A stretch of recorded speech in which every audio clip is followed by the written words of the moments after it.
नमस्कार, स्वागत है आपका। आप देख रहे हैं लोकतंत्र और मैं हूं आपके साथ अनंत त्यागी। लोकतंत्र में आज दो अहम मुद्दों पर चर्चा करेंगे। चौथे फेज में जो वोटिंग परसेंटेज सामने आई है और जिस तरीके से उससे पहले बयानबाजी की गई थी, उस बयानबाजी पर भी लगातार हमारी नजर रहेगी। सभी दलों के प्रतिनिधि हमारे साथ जुड़ेंगे, उनसे जानेंगे कि आखिरकार बयानबाजी की कितनी महत्ता उनकी राजनीतिक करियर के लिए है, राजनीतिक मान सम्मान के लिए, और कितनी उसकी उपयोगिता लोगों के लिए है।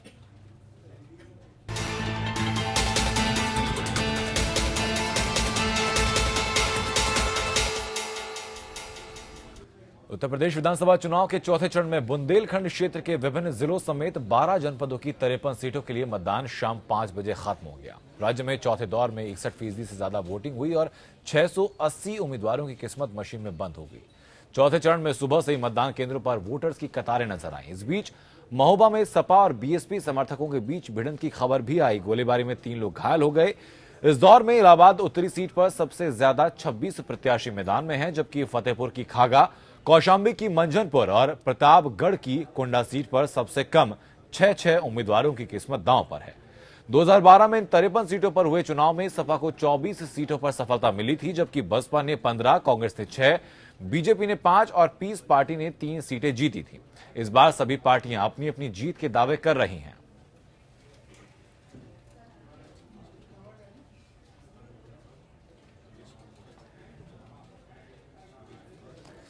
आपको बता दें कि इसी दौरान महोबा में वोटिंग के दौरान हिंसा भी देखने को मिली है, जहां पर सपा और बीएसपी के समर्थक आपस में भिड़े हैं।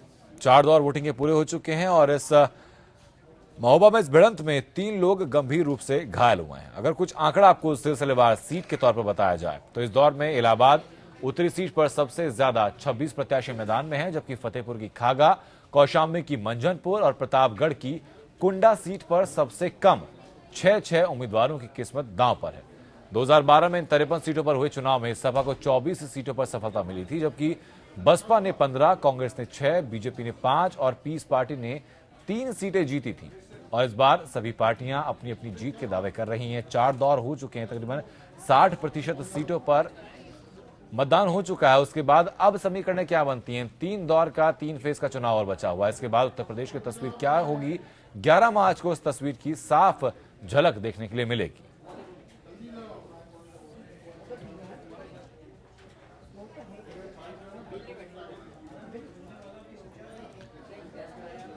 कुछ मेहमान खास तौर पर हम तक जुड़ चुके हैं, उनका तारुफ आपसे कराते हैं। हमारे साथ सत्यदेव त्रिपाठी हैं कांग्रेस से, और समाजवादी पार्टी से संजीव मिश्रा हमारे साथ जुड़ चुके हैं। बहुत बहुत स्वागत सर आप सभी लोगों का। सत्यदेव जी, गठबंधन के साथ दोनों आगे चल रहे हैं, क्या तस्वीरें आ रही हैं चौथे दौर की?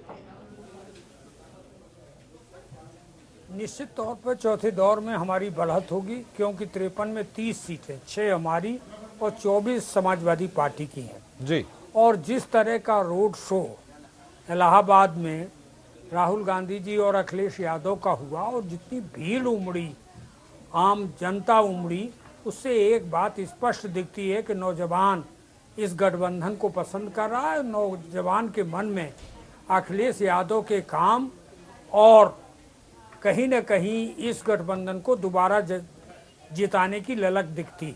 ठीक है सत्यदेव जी, आपने अखिलेश यादव के काम की बात तो की, लेकिन राहुल गांधी के नाम की बात नहीं की। क्या उसका इम्पैक्ट कम दिखा आपको? नहीं, ऐसा नहीं, राहुल गांधी का नाम भी है। आप आनंद जी, उसे छोड़ने की बात नहीं है जी। जब हम गठबंधन में हैं तो राहुल गांधी का ही नाम मैंने पहले लिया था। जो इलाहाबाद का रोड शो हुआ था, तो बार बार ऐसा नहीं है कि चूंकि सरकार लगभग 5 साल अखिलेश यादव ने चलाई है जी। इसके पहले भी राहुल गांधी के नेतृत्व में, राहुल गांधी के प्रयास से यूपीए सरकार ने 7,000 करोड़ का पैकेज बुंदेलखंड को दिया था और बुंदेलखंड के सर राहुल गांधी की भूमिका इसमें क्या रही थी सत्यदेव जी? लेकिन ये बात समझ से बाहर हम लोग की आती है। जो पैकेज दिया वो केंद्र सरकार के द्वारा दिया गया। किसमें? जो बुंदेलखंड को जो पैकेज देने की तो आपने बात की है। मनमोहन सिंह जी की मीटिंग कराई और उन्होंने, अनंत जी, श्री मनमोहन सिंह जी तत्कालीन माननीय प्रधानमंत्री को वो बांदा ले गए और एक बड़ी मीटिंग कराई, वहां उनसे डिमांड की और काफी बड़ा दौरा करने के बाद डिमांड की कि बुंदेलखंड को इन चीजों की जरूरत है और जिसको प्रधानमंत्री जी ने उस समय स्वीकार किया जी। और 7,000 करोड़ का पैकेज दिया। जिसमें से करीब उत्तर प्रदेश के ऐसे तकरीबन 3600 करोड़ आए थे, उनका उपयोग क्या हुआ सर, इस बारे में हम लोग बात करेंगे। संजीव मिश्रा, आपके पास मैं आता हूं, क्या तस्वीर चौथे चरण की सपा के लिए नजर आ रही है आपको अभी? देखिए आनंद, चौथे चरण के बाद 258 सीटों पर वोट पड़ चुके हैं जी।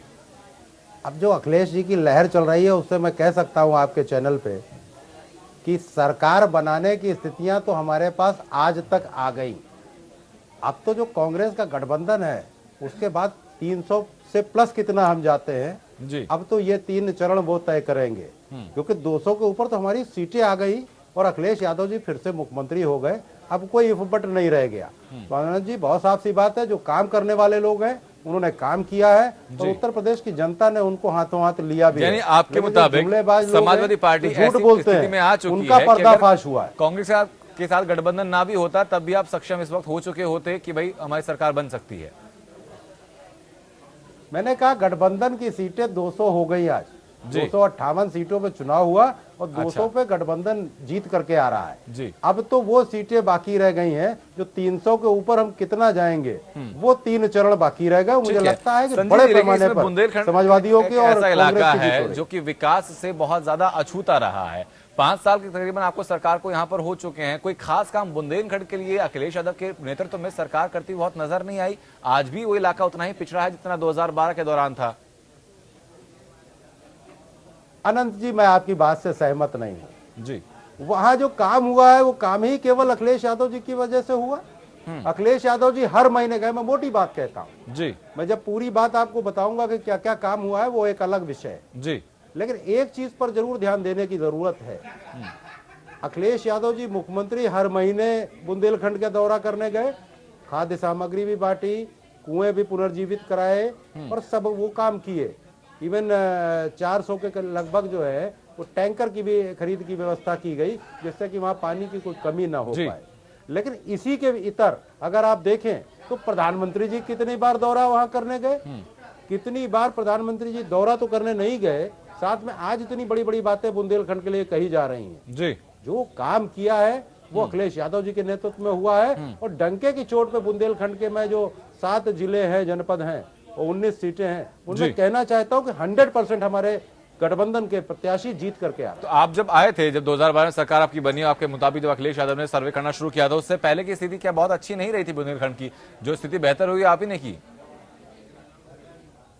निश्चित रूप से ये सही बात है। अभी कांग्रेस के हमारे जो प्रतिनिधि हैं, जो वरिष्ठ हैं, बहुत वरिष्ठ नेता हैं, इन्होंने बहुत साफ सी बात कही कि जब इन्होंने पैकेज की घोषणा की और पैकेज दिया, उस समय यहाँ पर एक उस तरीके की भ्रष्टाचारी वाली सरकार थी जिसने उस पैकेज का दुरुपयोग केवल पत्रों में किया और आज कहते हैं वो लोग कि अब पत्थर हम नहीं लगवाएंगे। ये बात बहुत साफ सी है। उसके बाद जो आज 4.5-5 साल में जो डेवलपमेंट हुआ बुंदेलखंड के लिए, जो कर पाए वो अखिलेश यादव जी ने किया। ठीक है, क्या अच्छा संजीव मिश्रा साहब, अगर आंकड़ों की हम लोग बात करें थोड़ा बहुत, आंकड़ों की तरफ रुख करते हैं, तो क्या कुछ हमारे पास है कि भाई अगर बाल मृत्यु दर वहां पर थी या साक्षरता का प्रतिशत था या प्रति व्यक्ति आय की अगर बात हो तो कितने प्रतिशत के पीछे 5 साल में बढ़ोतरी हुई है इन तमाम चीजों में?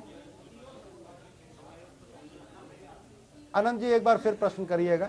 सर, मैं ये कह रहा हूं संजीव मिश्रा जी कि इस बात से इत्तेफाक अगर रखा जाए, जो आप कह रहे हैं कि डेवलपमेंट वहां पर हुआ है, इस बात को और पुख्ता करने के लिए क्या कोई आंकड़े या कोई ऐसी तस्वीर सामने है आपके पास अभी कि मैं बता पाए कि भाई अगर जो बाल मृत्यु दर थी या मातृ मृत्यु दर थी या जो भुखमरी वहां पर थी या रोजगार की बात हो, प्रति व्यक्ति आय की बात हो, साक्षरता की बात हो, तो इसमें कितने प्रतिशत तक का बढ़ावा पिछले 5 साल में हुआ है? देखिए, जो मैं आपके पास आंकड़े रख रहा हूँ जी, वो उत्तर प्रदेश की सरकार समाजवादियों का काम है और अखिलेश यादव जी के नेतृत्व में वो काम हुआ। अखिलेश यादव जी ने खुद वहां पर जब वो किया बुंदेलखंड के लिए, तो अलग से उन्होंने इतनी व्यवस्थाएं की जिनको मैं सिरेवार बता रहा हूँ। देखिए, वहां की सूखे की समस्या के लिए कृषक दुर्घटना बीमा योजना में जो 2 लाख रुपए दिए जाते हैं, उनको 5 लाख किया। ये बहुत बड़ी बात है। ठीक है संजीव जी, बीच में आपको रोकना चाहूंगा, छोटा सवाल सत्यदेव त्रिपाठी से रहेगा, मैं आपके पास वापस लौटूंगा, इस बारे में विस्तार से हम लोग चर्चा करेंगे। सत्यदेव जी, संजीव मिश्रा के मुताबिक 2012 के बाद काम होना शुरू हुआ है, अगर उसके पहले की तस्वीर बहुत बेहतर नहीं थी तो फिर आपके पैकेज का फायदा क्या हुआ? पैकेज का फायदा इसलिए नहीं हुआ अनंत जी कि हमने पूरे बुंदेलखंड के लिए दिया था, और उधर जो शिवराज सिंह की सरकार थी उसने नदियों के जोड़ने वाले उस पूरे प्रोजेक्ट को आज तक नहीं छुआ। यहाँ तक कि केंद्र की जल संसाधन मंत्री माननीय उमा भारती जी ने 3 वर्ष में उस प्रोजेक्ट को आगे नहीं बढ़ाया। इधर मायावती जी ने उस पर उतना ध्यान नहीं दिया। ये अच्छी बात है कि श्री अखिलेश यादव ने इस बुंदेलखंड के विकास के लिए अपना ध्यान ही नहीं दिया, कुछ पॉजिटिव काम किए, कुछ विकास की दिशा में आगे बढ़े।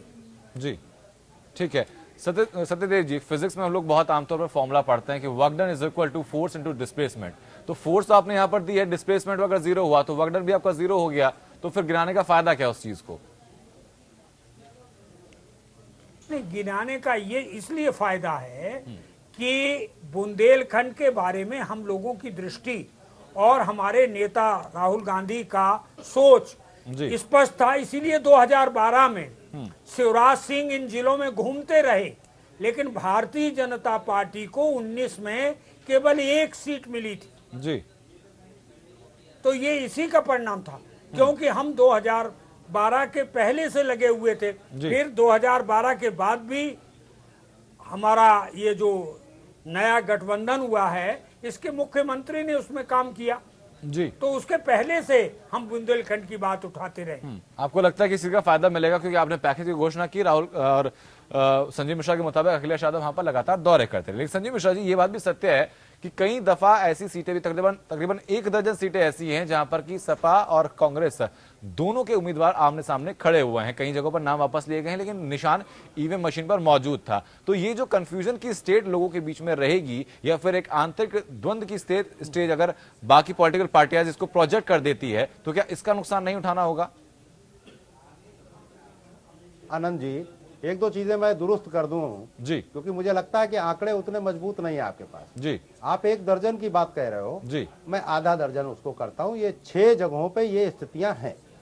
वो क्यों स्थितियां हैं, ये हम लोगों की जो अंडरस्टैंडिंग है उसके हिसाब से ठीक है, और वहां पर भी गठबंधन के ही प्रत्याशी जीत के आ रहे हैं। लेकिन जो 6 जगह स्थितियां ऐसी बनी, वो क्यों बनी, ये आपके दर्शकों को समझाना बहुत जरूरी है। होता क्या है कि नॉमिनेशन किया जाता है और नॉमिनेशन के बाद अगर किसी को अपना नॉमिनेशन वापस लेना है जी, तो उसकी एक समय सीमा होती है जी। वहां तक अगर आपने नॉमिनेशन अपना बैक नहीं लिया, वापस नहीं लिया, तो आपका बैलेट पेपर पे आपका चुनाव चिन्ह आएगा जी। और यही हुआ है वहां पर कि उन 6 जगहों पे जी जिनको भी प्रत्याशी बनाना था उनको प्रत्याशी तो यानी जो बनाने में शुरुआती तौर पर देर हुई बीजेपी की तरफ से और वो कहा समय गया था सीमा कि निकल गई। अपरिपक्व गठबंधन है, तो अपरिपक्वता के चलते ही अंडरस्टैंडिंग उतनी नहीं बन पाई, समय पर नाम वापस नहीं ले पाए। देखिए, भारतीय जनता पार्टी के पास कहने के अलावा और कुछ है ही क्या? काम किया होता तो अपना काम गिना रहे होते। आज हम बैठे हैं आपके सामने तो अपना काम गिना रहे हैं। उनके पास कोई काम ही नहीं है तो वो जुमलेबाजी करेंगे, झूठ बोलेंगे और दिग्भ्रमित करेंगे लोगों को जी कि हम ही सबसे ज्यादा बढ़िया हैं, इन्होंने ये किया। अब वो शमशान की बात करते हैं, वो कब्रिस्तान की बात करते हैं। आनंद जी, आपको भी पता है, हमको भी पता है और लाखों दर्शकों को भी पता है कि जब आदमी का अंत समय आता तब वो इस तरफ जाता है कि कब्रिस्तान और शमशान की बात करता। जहां वो कहते थे कि हमने कोई विकास नहीं किया, समाजवादियों ने कोई विकास नहीं किया, तो आज उनको कहना पड़ रहा है कि कब्रिस्तान में इतना पैसा लगा और शमशान में इतना पैसा। अब उसमें वो तोड़ बैठा रहे हैं कि इसमें डिफरेंस कितना है, उस पर राजनीति कर रहे हैं। ठीक है, सत्येंद्र त्रिपाठी जी, संजीव मिश्रा साहब ने कब्रिस्तान की बात की, शमशान की बात की, लेकिन साथ ही साथ हम लोगों ने गधों के बारे में चर्चा बहुत सुनी है। तो ऐसी चुनावी द्वंद्व के बीच में ये सब चीजें जगह कैसे ले पाती, इनका फायदा कितना होता है किसको? देखिए आनंद जी, आपने 2 चीजें कही। एक तो गठबंधन पर भारतीय जनता पार्टी के तंज का जिक्र आपने किया। मैं आपको एक पुराना इनका ये कितने सिद्धांतहीन है सत्ता के लिए। 1967 में उत्तर प्रदेश में पहली बार गठबंधन बना था। चौधरी चरण सिंह के नेतृत्व में सरकार बनी थी। इनके आरएसएस के और जो बाद में मुख्यमंत्री भी हुए श्री राम प्रकाश गुप्ता विधिवत डिप्टी चीफ मिनिस्टर बने और कम्युनिस्ट पार्टी के झारखंडे राय फूड मिनिस्टर और Rustam satin deputy minister home बने। तो कम्युनिस्ट पार्टी और जनसंघ की क्या विचारधारा का मतलब था। ये आज भी पीडीपी के साथ इनका गठबंधन है। तो ये गठबंधन पर अनावश्यक सिद्धांत का जो मुलम्मा चढ़ाना चाहते हैं वो सही नहीं। अब दूसरी बात, ये विडंबना है इस भारतीय राजनीति की जी और समाज की भी कि आज स्तर हर जगह गिरता चला जा रहा है। तो भाषा का स्तर भी गिरा है, जिसे स्वीकार करने में कोई हम और भाषा का स्तर सत्यदेव त्रिपाठी जिस बात से आप अग्री करेंगे क्या कि अमूमन हर पार्टी की तरफ से गिरा है, चाहे वो प्रधानमंत्री मोदी के ऊपर आप जो आरोप लगाते हैं, चाहे अखिलेश यादव की बात की जाए, चाहे स्कैम की नई डेफिनेशन की बात की जाए।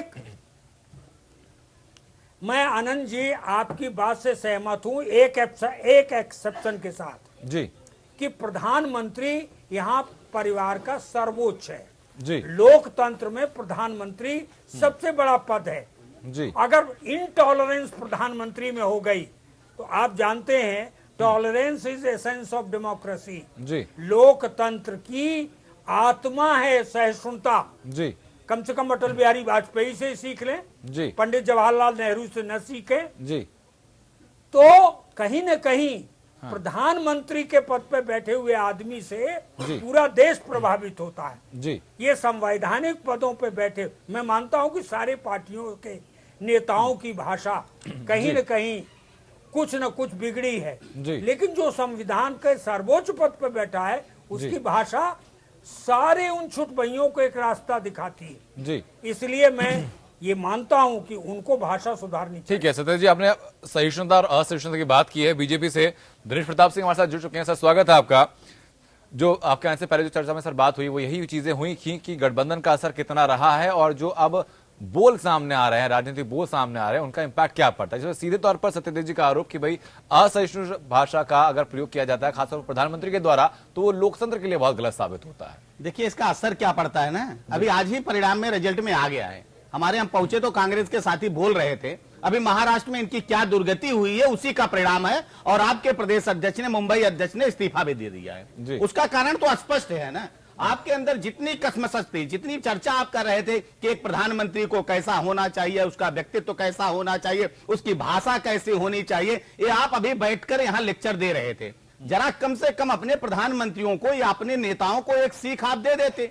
बाकी प्रधानमंत्री, जो प्रधानमंत्री ठीक है कि एक पार्टी की तरफ से वो नेता है, सांसद चुने गए, लेकिन वो देश के प्रधानमंत्री हैं। लेकिन मैं बताना चाहता हूं अपने साथी को कि जब से वो प्रधानमंत्री बने हैं उनकी भाषा की ही देन है, उनके उस व्यक्तित्व की ही देन है, उनके उस कृतित्व की ही देन है कि जहां जहां जा रहे हैं, जिस जिस देश में जा रहे हैं, वहां गर्व से हिंदुस्तानियों का और हिंदुस्तान का मस्तक ऊंचा हो रहा है। और आप अगर देखिए तो सऊदी अरब के बुर्ज खलीफा पर भी, सुनिए मैं सुन रहा था, बुर्ज खलीफा पर भी तिरंगा फहराया। आने वाले दिनों में एक एक देश में इसी तरह से तिरंगा फहरेगा, आप चिंतित मत रहिएगा। और इंटरनेशनल बॉर्डर की अगर बात करते हैं, बात आपने सही कही है। मैं चिंता नहीं कर रहा हूं, चिंता आप कर रहे हैं। सत्यदेव वापस मैं आपको लौटूंगा, मेरा चिंता सिर्फ देखिए चिंता हमने किया नहीं, मैं बिल्कुल ऐसे फेज बहुत आए हैं, नहीं मैंने बहुत फेज ऐसे देखे। सुन लीजिए, चिंतित हम हैं और चिंता हमने हमेशा सिखाइए हमें, चिंतन हमने चिंता, आपको चिंता होनी चाहिए और उसी का परिणाम है कि हमारे पास दो सांसद हुआ करते थे। आप याद रखिए, हमने चिंतन किया, हमने चिंता किया, अपने अंदर परिवर्तन किया, आज हम बहुमत में है। आपने ना चिंतन किया ना चिंता किया, आपने चिंतन किया तो अपने परिवार की, अगर चिंता की तो अपने चिंतन का नतीजा है कि आप स्थिति हो गई। दिनेश जी सवाल मेरा छोटा सा ये है कि आप जुमलेबाजी कर रहे हो, उसको पसंद आ रहा है ना, वापस मैं आपको लौटूंगा, की हकीकत को जुमला कह रहे हैं। दिनेश जी सवाल मेरा यह है कि उत्तर प्रदेश के चुनाव के दौरान अगर बात की जाती, अगर ऐसे भाषण सामने आते हैं कि शमशान को ये दिया गया, कब्रिस्तान को ये दिया गया, तो क्या समाज में बंटवारे का भाव पैदा नहीं करेंगे ऐसे बयान? नहीं, देखिए बयान नहीं जी, कहां हम बंटवारा पैदा करते हैं। जब आप, यही सरकार थी कि या इन्हीं के प्रधानमंत्री थे, अगर आपको बात करूं मैं, इन्हीं अभी हमारे वक्ता बोल रहे थे, उन्होंने कहा देश के संसाधनों पर पहला अधिकार अल्पसंख्यकों का होना चाहिए। यह प्रधानमंत्री का वक्तव्य था। जब इनके प्रधानमंत्री देश को बांटने की बात करते हैं, संप्रदाय की, प्रधानमंत्री देश के होते हैं, उनके पार्टी के नेता थे, जीते भी नहीं थे, देश के प्रधानमंत्री आपके पार्टी के नेता थे। मेरे कहने का आशय आप भी समझ रहे हैं, हम भी। जब उन्होंने कहा कि देश के संसाधनों पर पहला अधिकार इनका होना चाहिए, को जोड़ने की बात थी,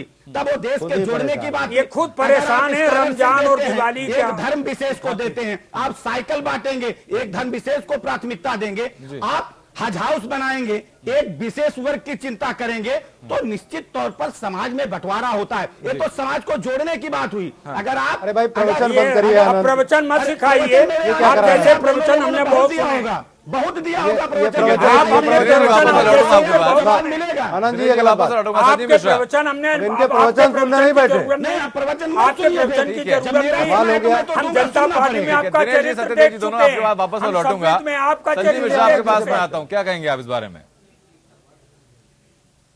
देखिए, दो तीन चीजें मैं रखना चाहता हूं, क्योंकि जी। बात पहले से चल रही थी। उसमें एक गठबंधन की बात आई कि गठबंधन पर इतनी तल्ख टिप्पणी कर रहे हैं प्रधानमंत्री जी। जी तो अब तो जम्मू कश्मीर में भी आपने चुनाव लड़ा और आपने बाप और बेटी के ही खिलाफ चुनाव लड़ा, जी और उसके बाद जब चुनाव का रिजल्ट आता है हाँ। तो आप उसी बाप बेटी की संजीव जी, पार्टी एक दरख्वास्त से मेरी रहेगी कि हम लोग उत्तर प्रदेश की गठबंधन राजनीति की करते बात कर रहे हैं तो उत्तर आज प्रदेश उसका- में ही अपने चर्चा को सीमित रखें तो चर्चा और बेहतर तरीके से गठबंधन आगे की बढ़ेगी बात आई। उनकी। ये नहीं, गठबंधन की बात आएगी तो जवाब तो देना पड़ेगा। जी आप नहीं, आनंद हमारे जी, गठबंधन आनंद जी, पे मैं कहोगे बताता तो हूं। हमें तो गठबंधन भी बताना आनंद जी, पड़ेगा। मैं बताता हूँ गठबंधन और पर। खाली उत्तर प्रदेश में ही अगर आप रहोगे तो फिर इनसे पूछिए कि बीएमसी क्यों कह रहे थे अभी। हाँ चलिए ठीक है, तो संजीव जी बात वापस अगर आएगी लौटूंगा तो आपके दूर पास। तक जाएगी। सत्यदेव त्रिपाठी बात जी तो अपनी मुझे बात कहने रखिए आप। दीजिए। ठीक। हाँ, देखिए, मैं विशुद्ध उत्तर प्रदेश का ये इतिहास भूल गए होंगे, इन्हें पढ़ना लिखना होता हो।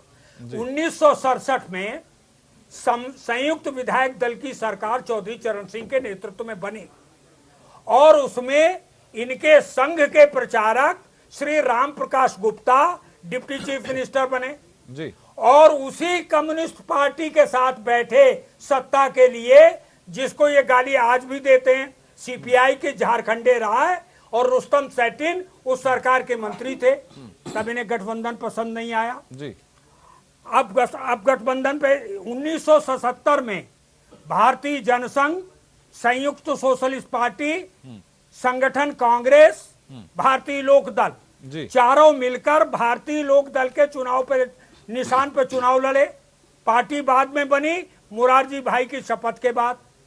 तो ये गठबंधन में ये जाए तो पवित्रता, जी हम अगर विचार करें और फांसीवादी ताकतों को रोकने के लिए करें तो गलत हो गया, जी। अन्याय हो गया, चलिए ठीक है सर। सिद्धांतहीन हो गया। ठीक है तो ठीक है दो सत्यदेव जी, जवाब मापदंड इससे नहीं ले चल लेते हैं सकते। इस बात का दिनेश जी से। दिनेश जी आनंद जी, असल में क्या है कि मैं बोलता हूं तो प्रवचन इसलिए इनको लगता है, ये तो दोनों लोग एक ही प्रवक्ता हो गए हैं, तो इसलिए हमको दोनों लोगों का जवाब देना होता है, इसलिए इनको प्रवचन लगता है। लेकिन अगर प्रवचन है तो उसको सुनिए तो अच्छी बात होगी, कोई गाली नहीं है। मेरा सिर्फ है कि गठबंधन कोई भी किसी दल से कर सकता है, इसमें एतराज किसी पार्टी को नहीं होता है। आपका गठबंधन पसंद है कि नहीं पसंद है, ये जनता तय करती है ना। और आपने गठबंधन किया, हमने कहा कुछ कहा, ये बिल्कुल लेकिन ठीक। एक मिनट जरा सुन, बीच में नहीं, जरा सुन लीजिए, जवाब दीजिएगा। आपका गठबंधन के ऊपर आपके नेता ने कहा कि अगर परिवार में कलह ना हुआ होता तो शायद हमको ये गठबंधन ना करना पड़ा था। ये हमारे नेता का बयान नहीं है, इस समाजवादी पार्टी के मुख्यमंत्री जो इस समय है, जो चुनाव लड़ रहे हैं, जो मुख्यमंत्री के कैंडिडेट हैं, उनका ये वक्तव्य था कि अगर इस तरह की स्थिति ना होती तो शायद हमको गठबंधन अरे ना आप करना अपने बारे में मेरा सिर्फ बताइए, कहना है, समस्या क्या है इस वो हम गठबंधन से मुझे लगता है संजीव जी, इस गठबंधन से साइकिल निश्चित तौर पर पंचर हुई है, क्योंकि जो हाथ का सहारा लिया है उस हाथ में अब मजबूती नहीं कि हैंडल को ठीक से वो पकड़ आप सके। भविष्यवक्ता है, इसका जवाब संजीव मिश्रा से आगे देते हैं। वो भी संजीव बता मिश्रा जी, दीजिए। ये सवाल बहुत वाजिब सा है। दरअसल उस इंटरव्यू के बाद शिवपाल यादव का बयान भी सामने आया था, जिसमें उन्होंने कहा था कि भाई मैं गठबंधन के प्रत्याशियों के लिए प्रचार नहीं करूंगा, नेताजी अगर कहेंगे तो तब मैं सपा के प्रत्याशियों के लिए प्रचार जरूर करूंगा। तो एक गांठ तो दिखी है गठबंधन में। देखिए आनंद जी, इसमें मुझे लगता है कि समस्या नहीं होनी चाहिए भारतीय जनता पार्टी के प्रतिनिधि को। जी हमने गठबंधन किया तो डंके की चोट और उत्तर प्रदेश की जनता के सामने किया। जी आपने जब जब उत्तर प्रदेश में गठबंधन किए, हाँ 3 बार आपने बीएसपी के साथ सरकार बनाई, भारतीय जनता पार्टी और बसपा की सरकारें बनी तो आपने चुनाव के बाद बनाई, और आज की तारीख में भी नहीं। देश प्रदेश की कम से कम संजीव जी, जनता को ये संजीव जी, मालूम एक है कि आप 11 मार्च छोटी के सी बाद आपत्ति अगर है ऐसी यहाँ पर। एक स्थिति आती सवाल तो मैं फिर बना आपसे सकते जानना हैं। चाहूंगा इस बारे में कि डंके की नहीं, चोट पर पूरी बात गठबंधन आने दीजिए। कैसे? अगर आनंद जी, अखिलेश पूरी यादव बात कहते आने हैं कि दीजिए। पार्टी के अंदर आप अगर उत्तर प्रदेश में, संजीव जी एक सवाल सुन लीजिए सर, अखिलेश यादव कहते हैं कि पार्टी और परिवार के अंदर अगर अंतरकलह ना हुई होती तो गठबंधन ना होता, तो अगर मजबूरी उनकी दिख रही है यहाँ पर तो फिर डंके की चोट पर कैसे? मजबूरी कहां दिख रही है? वो हालात जी। थे और ये हालात हैं, इसमें जी। मजबूरी का क्या मतलब है? अगर हम सच बोलते हैं, जी। जुमलेबाजी नहीं जी। करते तो आपको दिक्कत होती है। ठीक है, तो भाजपा को दिक्कत होगी। ठीक है सर, इस सच को हम मान लेते हैं कि जो अखिलेश यादव का बयान था वही उस बात से आप भी इत्तेफाक रखते हैं। वापस लौटूंगा दिनेश जी आपके पास, वापस लौटूंगा। एक ब्रेक के लिए मुझे यहाँ रुकना होगा, ब्रेक के बाद इस पर चर्चा लगातार हमारी जारी रहेगी। जल्द वापस लौटते हैं।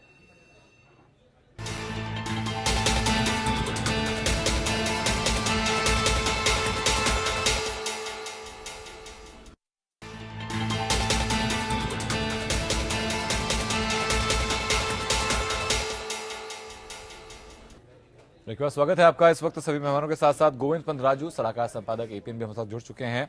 गोविंद जी, आपके पास मैं आना चाहूंगा। जो बातें चली थी गठबंधन को लेकर, गठबंधन की सार्थकता को लेकर, और मजबूरी का गठबंधन है कि मौके का गठबंधन है कि दोनों की जरूरत गठबंधन है, इसको लेकर आपकी टिप्पणी पहले मैं जानना चाहूंगा, उसके बाद चर्चा में हम लोग आगे बढ़ेंगे। गोविंद जी।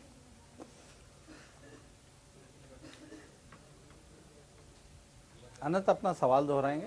सर, सवाल मेरा सर ये था गोविंद जी कि जो गठबंधन को लेकर लगातार कांग्रेस या सपा से पूछा जाता है, वो कहते हैं कि भाई दोनों की आपस की अंडरस्टैंडिंग थी, विचारधारा मेल खाई, हमने गठबंधन कर लिया।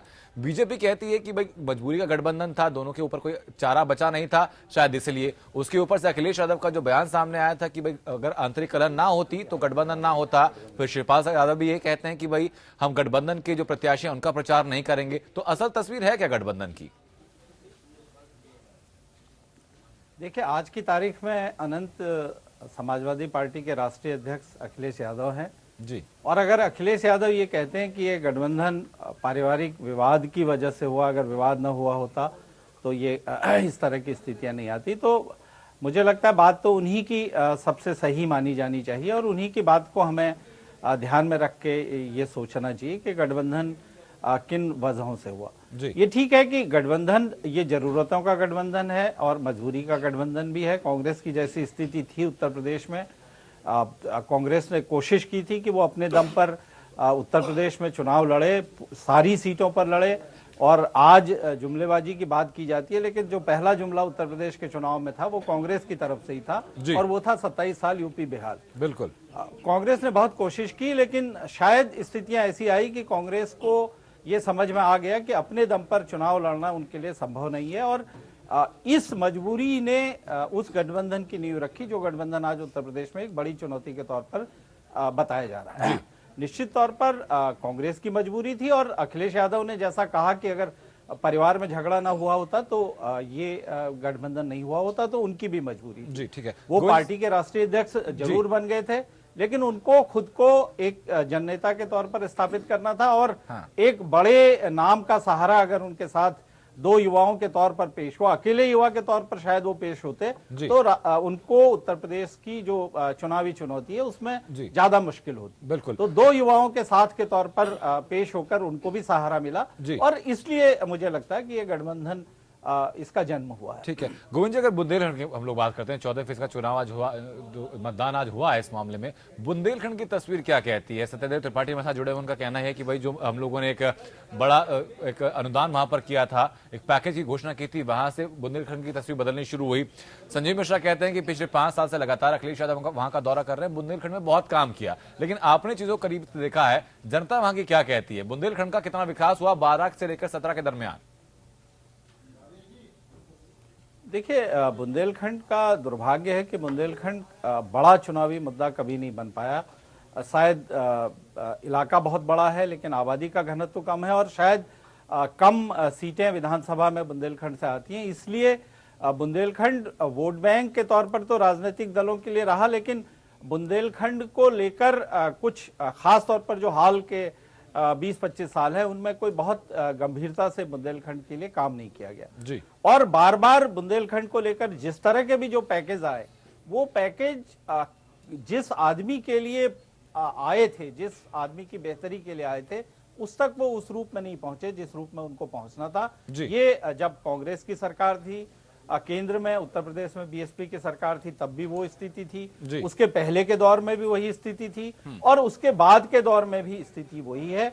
व्यक्तिगत तौर पर कुछ प्रयास जरूर हुए हैं, कुछ कोशिशें जरूर हुई हैं, लेकिन जो सरकार का पैसा है अगर उसका 10% भी बुंदेलखंड में जमीनी स्तर पर लगा होता तो निश्चित तौर पर बुंदेलखंड की कराह आज इतनी बहुत कारुणिक। संजीव मिश्रा, एक सवाल मेरा आपसे रहेगा कि आपने बुंदेलखंड के विकास की बात की, आपने कहा कि पिछले 5 सालों में बहुत बेहतर विकास किया है, क्या कभी बाल मृत्यु दर जैसे मुद्दा जो कि बहुत अहम मुद्दा वहां का रहा है, मातृ मृत्यु दर रहा हो, सड़क, स्कूल और आबादी के अनुपात की बात की हो, क्या इस चीज को मद्देनजर रखते हुए कभी विकास की बातें की है सपा ने वहां पर?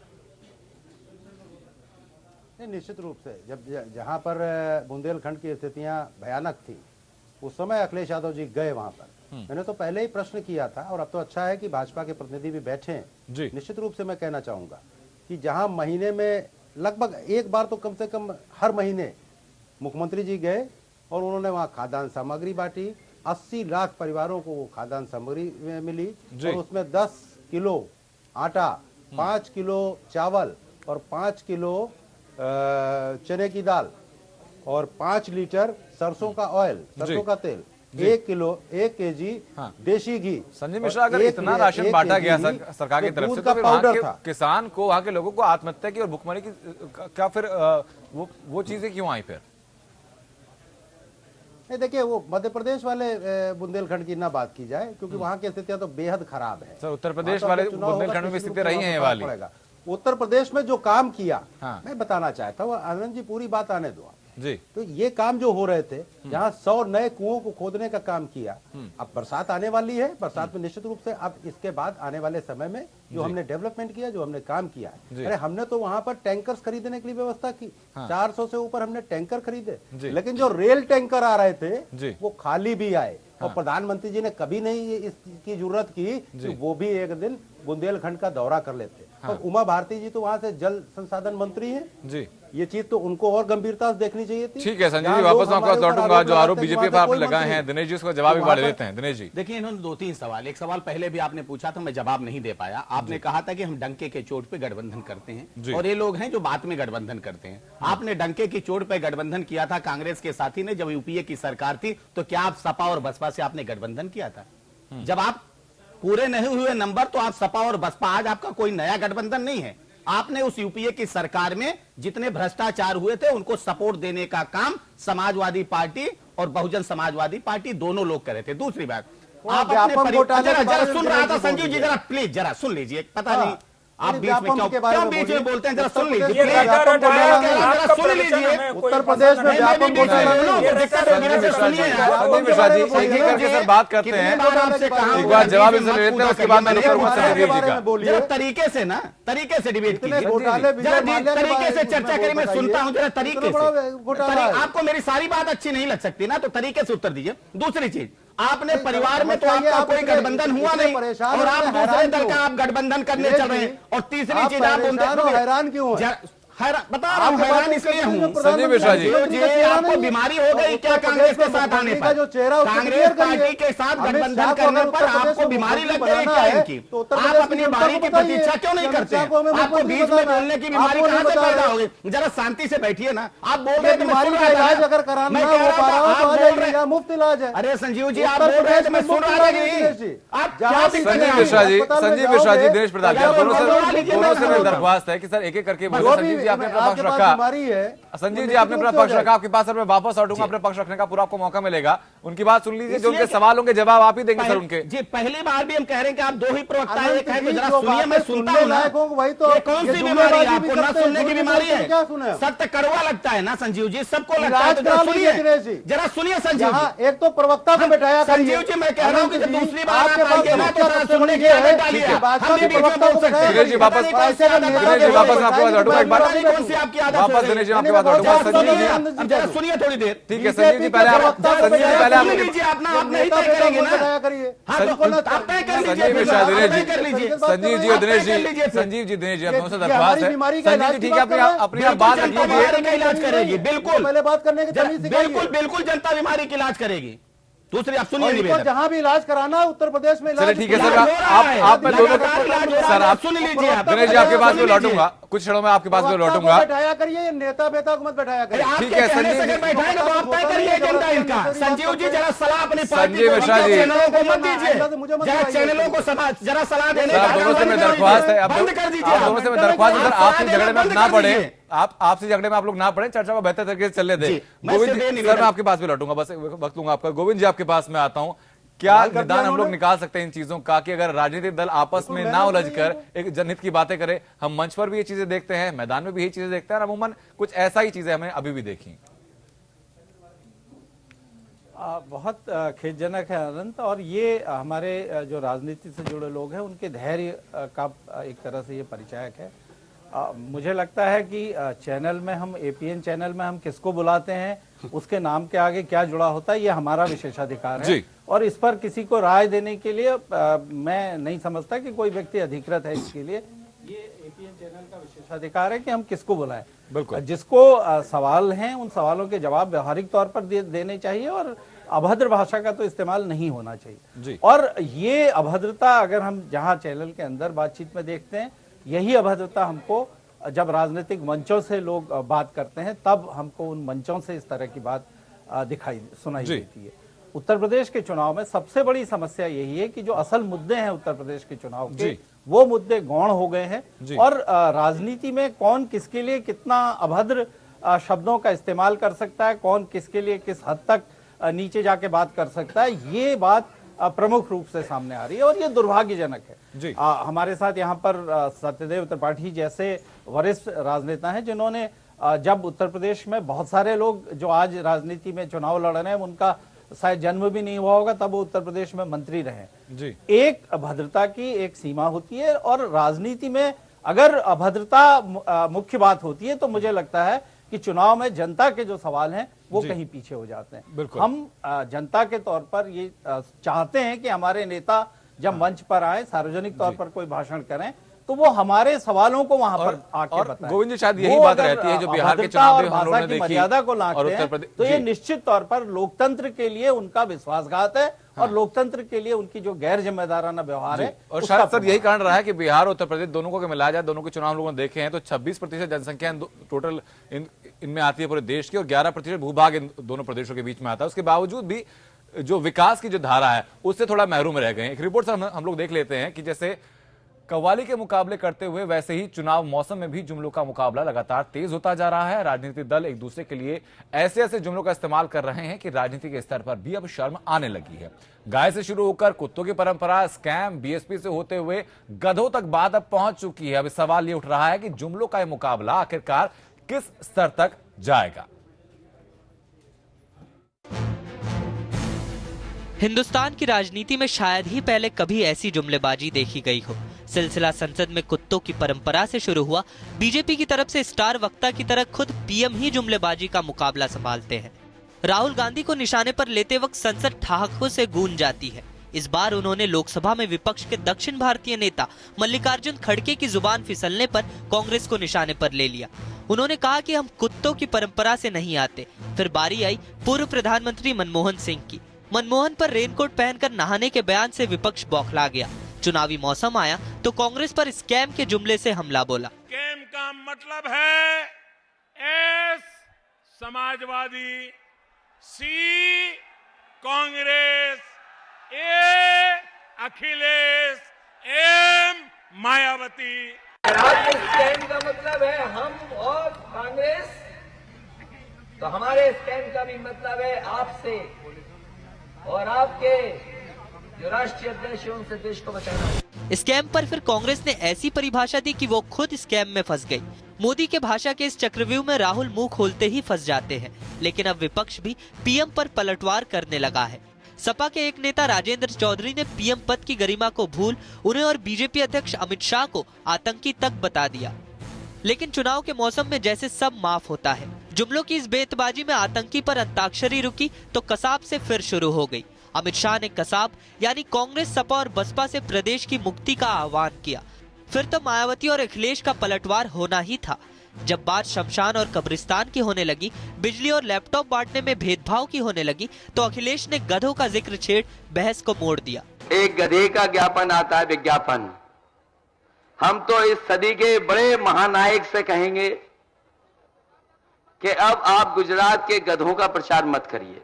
जब तर्क और तथ्य नहीं रहते तो इसी तरह की तूतू मैमे जैसी बातें लोग करते हैं। इस बात को वो भी अच्छी तरह समझ रहे हैं कि उत्तर प्रदेश में जो उन्होंने कुकर्म किए हैं, जो उन्होंने कारनामे किए हैं, उन कारनामों का उन्हें सूद ब्याज के साथ उत्तर प्रदेश की जनता को जवाब देना पड़ेगा कि विदाई का बैंड बाजा बज चुका है। ये चुनाव बसपा, कांग्रेस या सपा के एक्रोनियम्स बनाने का नहीं, उनके शब्दों के को तोड़ मरोड़ या घड़कर पेश करने का नहीं। ये चुनाव सपा और कांग्रेस द्वारा दिए गए, राहुल जी और अखिलेश जी द्वारा दिए गए उन 10 सूत्रीय बिंदुओं पर चर्चा का है जो यूपी को देश के विकास में सबसे बड़ा भागीदार बनाएंगे। सियासत हो या सरकारी आयोजन से जुड़ा कोई संबोधन, पीएम अक्सर एक शब्द लाकर अपनी तरह से उसकी व्याख्या करते हैं। सोमवार को उन्होंने बुंदेलखंड के उरई में अपनी तरह से बसपा का नया नामकरण कर दिया। फिर कहा था बहन जी ने भी कम जंग नहीं लड़ी थी। बीएसपी का नाम ही बदल गया है, अक्षर वही है, जगह बदल गई। अब वो बहुजन बहन जी बन गया और पूरी पार्टी बहन जी संपत्ति पार्टी बन गई। नरेंद्र का मतलब होता है नेगेटिव, दामोदर दास का मतलब होता है दलित, और मोदी का मतलब होता है man. He is negative Dalit man. PM भी चुनावी मौसम का पूरा मजा ले रहे हैं और घूम घूम कर बेतबाजी कर रहे हैं। ये बेतबाजी अब शमशान और कब्रिस्तान तक पहुंच गई है। गाय, गधे, कुत्ते, रावण, कसाब, अफजल, देशद्रोही, स्कैम, बीएसपी, रामलला, राम मंदिर, हिंदुत्व से होते हुए सियासत का शमशान और कब्रिस्तान तक पहुंचना किसी भावी आशंका को जन्म देता है। लेकिन जनता अब इतनी जागरूक हो चुकी है कि पहले की तरह ऐसे बयानों के बावजूद आपसी भाईचारे में कमी नहीं आने देती है। Bureau report, APN. रिपोर्ट आपने देखी। एक सवाल सत्यदेव जी आपसे और दिनेश जी आपसे रहेगा कि जहां प्रधानमंत्री भी इसी एक बयानबाजी के ढांचे में खुद को पिरो लेते हैं, गोद लिए बेटे की बात करते हैं, फिर अगले दिन अखिलेश यादव डिंपल यादव को प्रदेश की बहन जी बनाते हैं, मायावती शाश्वत बहन जी बनी हुई हैं, प्रियंका गांधी खुद को कहती हैं कि प्रदेश की बेटी वो हैं, किसी बाहरी के या गोद लिए हुए व्यक्ति की जरूरत नहीं है, फिर स्कैम आ जाता है, कसाब जैसे शब्द का प्रयोग, कसाब जैसे नाम का प्रयोग हम लोग लोकतंत्र के इस महापर्व में करते हैं। तो क्या जनता फिर ये सोचने पर मजबूर नहीं हो जाएगी कि असली मुद्दों से भटकाकर अपने मुफीद चीजों को सामने लाकर आप मोड़ने की कोशिश कर रहे हैं मुख्यधारा को? दिनेश जी, नहीं, देखिए, दो चीजें कि जब आप किसी शब्द का इस्तेमाल करते हैं तो कोई निगेटिव शब्द भी बोला जाए जिसको आप उसे निगेटिव वो बोला नहीं गया, लेकिन दूसरे को अगर वो निगेटिव भी लगता है तो उसको कैसे पॉजिटिव बनाया जा सकता है, ये कम से कम प्रधानमंत्री जी को से सीखना चाहिए दूसरी पार्टी को। अगर किसी ने गधा बोला तो गधा को उन्होंने गधे को इस तरह से व्याख्यायित किया कि वो भी पॉजिटिव वे में आ गया। तो मंतव्य क्या है आपका, आपका लक्ष्य क्या है, आपका उद्देश्य क्या है, ये देखना चाहिए। हम कह रहे हैं इस तरह की बातें, इस तरह आप कितने दिन से आप सूट बूट के प्रधानमंत्री की बात कर रहे थे ना, एक बार रेनी कोट की बात कर दी तो आपको इतनी बड़ी दिक्कत हो गई। आपने तरह एक प्रधानमंत्री के ऊपर इस तरह के ओछे बातें की, तब आपको बहुत अच्छा लग रहा था। और अगर कोई बात प्रधानमंत्री जी ने कह दी और उसको पॉजिटिव वे में कही, आप व्याख्यायित कैसे करते हैं ना, ये तो आपके ज्ञान के ऊपर निर्भर करता है। ठीक है सर, वापस लौटूंगा। सत्यदेव जी, अमूमन जो उन्होंने बात कही कि मंतव्य क्या है, मंतव्य हर पार्टी का यही है कि लोगों को रिझाकर या लोगों को अपनी विचारधारा से अवगत कराकर उनका वोट लिया जाए। हर पार्टी की विचारधारा यही है, लेकिन इसी बीच में ऐसे ऐसे बयान सामने आना, क्या सही मानते हैं आप इस चीज को? बिल्कुल गलत मानता हूं और मैं गोविंद पंत राजू से सहमत हूं जी। मैं आमतौर पे नहीं आता हूं और ये जो जिस पार्टी में है, इस पार्टी के 90% नेताओं पे मैं तो एक शब्द भी नहीं कहूँगा। उनका चरित्र में जेल में देख चुका 19 महीने। मैं 2 यूनिवर्सिटियों का प्रेसिडेंट रहा और 3-4 मुख्यमंत्रियों के साथ काम भी किया। लेकिन मैंने इन लोगों के साथ भी जनता पार्टी में जब अटल जी विदेश मंत्री थे तब भी हम उत्तर प्रदेश के मंत्रिपरिषद में थे, हमने इन सबों को देखा। आज दुर्भाग्य ये है कि पुराने रटे रटाए शब्दों से, अरे भाई कांग्रेस पार्टी के खिलाफ स्कैम करके आपने, जनता ने कांग्रेस को सजा दे दी। 3 साल में आपने क्या काम किया, ये जनता के सामने रखना चाहिए। लोकतंत्र में, वेस्टमिनिस्टर सिस्टम में टॉलरेंस को तो छोड़ दीजिए, लेकिन प्रोफेसर हराज लास्की ने कहा है कि government speaks from its works, अपने कामों से बोलती है। लेकिन मोदी जी काम नहीं गिनाते। मोदी जी काम अगर गिनाए कि 3 साल में ये काम किए, हम तो चाहते हैं कि बहस चले उन 10 बिंदुओं पर। दुर्भाग्य सत्यदेव जी, हम लोग यही देखते हैं कि काम की जगह अन्य मुद्दों की बात की जाती है। गोविंद जी, आपके पास में आता हूँ। काम की जगह जी, और मैं जितने देखता हूँ, ये भाजपा के हमारे तमाम मित्र हैं, हमारे साथ एमएलए थे ये गृह मंत्री आपके राजनाथ जी। मैं जब देखता हूँ 2-4 को छोड़ के हाँ स्कैम, अरे स्कैम की सजा तो पा गई कांग्रेस पार्टी। ठीक है अब कितने दिन सत्यदेव जी, रटोगे? वापस मैं आपके पास व्यापम घोटाला लौटूंगा। भी हुआ है। गोविंद जी आपके पास मैं लौटता हूं।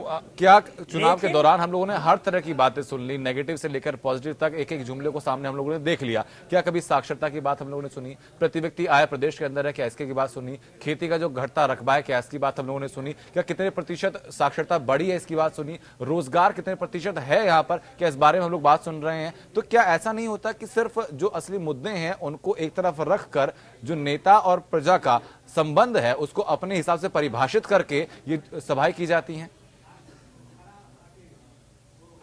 बिल्कुल अनंत, जो सबसे दुखद पहलू है इस प्रक्रिया का वो ये है कि चुनाव राजनीति भी एक तरह का धंधा है और राजनीति का सरोकार आम जनता के हितों से, आम जनता के फायदों से बिल्कुल नहीं जुड़ा है। राजनीति में अब लोग आते इसलिए हैं कि वो कमा सकें, धंधा उनका बेहतर चल सके, और जो उनके नामांकन के साथ जो एफिडेविट दिखते हैं उन एफिडेविट से पता लगता है कि एक बार विधायक रहने के बाद या एक बार सांसद रहने के बाद किस तरह से संपत्ति में कई गुना इजाफा होता है, और यही मुख्य लक्ष्य है। आपने जिन सवालों को उठाया वो सवाल पूछे जाने तो दूर की बात, आज उत्तर प्रदेश के चुनाव में राजनीतिक दलों ने जो अपने घोषणा पत्र जारी किए थे जिसमें बहुत सारे वादे किए गए थे जनता के लिए, आज चुनाव के मंच पर कोई राजनेता, कोई राजनीतिक दल उन घोषणा पत्र के जो वायदे हैं उन तक का जिक्र नहीं करता। आज मंच पर अगर नेता आता है तो वो सीधे दूसरे के खिलाफ कितनी घृणा वो फैला सके, दूसरे को वो कितना नीचे दिखा सके, दूसरे के लिए किस तरह की अमर्यादित भाषा का इस्तेमाल कर सके, जोर इस पे है। और ये होड़ काफी अलोकतांत्रिक नजर आती है। जी निश्चित तौर पर। जी चलिए ठीक है सर, बहुत बहुत शुक्रिया आप सभी लोगों का, सत्यदेव त्रिपाठी जी, दिनेश जी और गोविंद जी, आपका चर्चा में शामिल होने के लिए, चर्चा को बेहतर बनाने के लिए।